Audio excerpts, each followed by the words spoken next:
Napanood niyo ba yung video kahapon na kung saan si Justin ay nag-ensayo kahit wala namang ensayo? Walang kasama yan.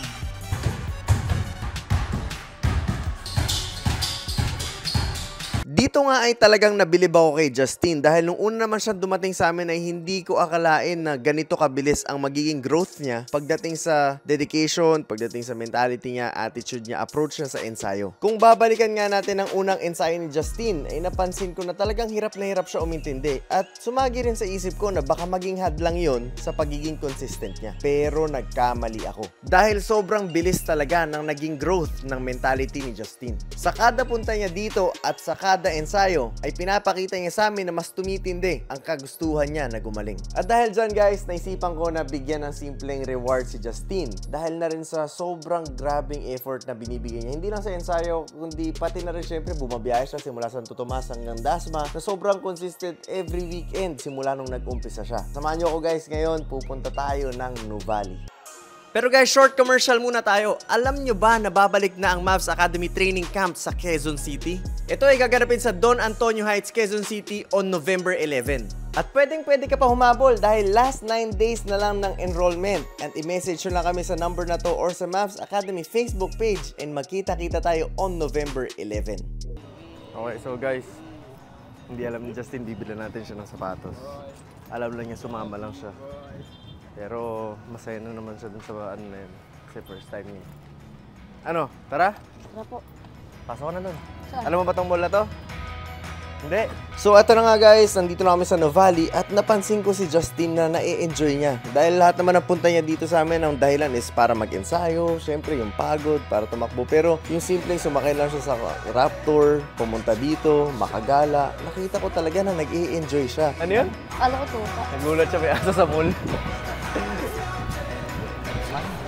Ano sabi mo? Ganda dito. Stig ba? Stig? Stig. Sayang, sarado no, Tin. Oo po. Kung bukas yun, ano bang gagawin natin? Bibili sana kita ng media. Hindi sana ako bibili. Kaya naisip ko na hindi lang yung sapatos yung naibigay natin sa kanya ngayon, kundi yung feeling ng bukod sa ensayo, ano pa bang meron? Which is the bonding na pwede nating maibigay. And tutuwa ako na na-appreciate ni Justin yun. Pero hanggang ngayon guys, ay hindi pa rin alam ni Justin kung bakit kami nandito. Tin, Po. alam mo ba tayo nandito? Bakit po? Kasi natuwa ako sa ginawa mong mga ensayo. Tapos kahapon nag-ensayo ako mag-isa, di ba? Ngayon bibilang kita ng sapatos.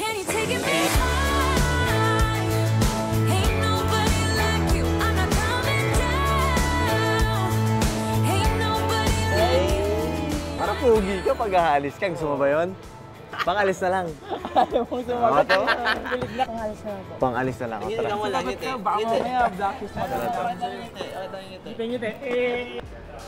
Kasi pang-alis naman. Ang hinahanap natin Nike Adidas na alala ko pang-alis naman. So, kahit sa mga shoe salon, pwede.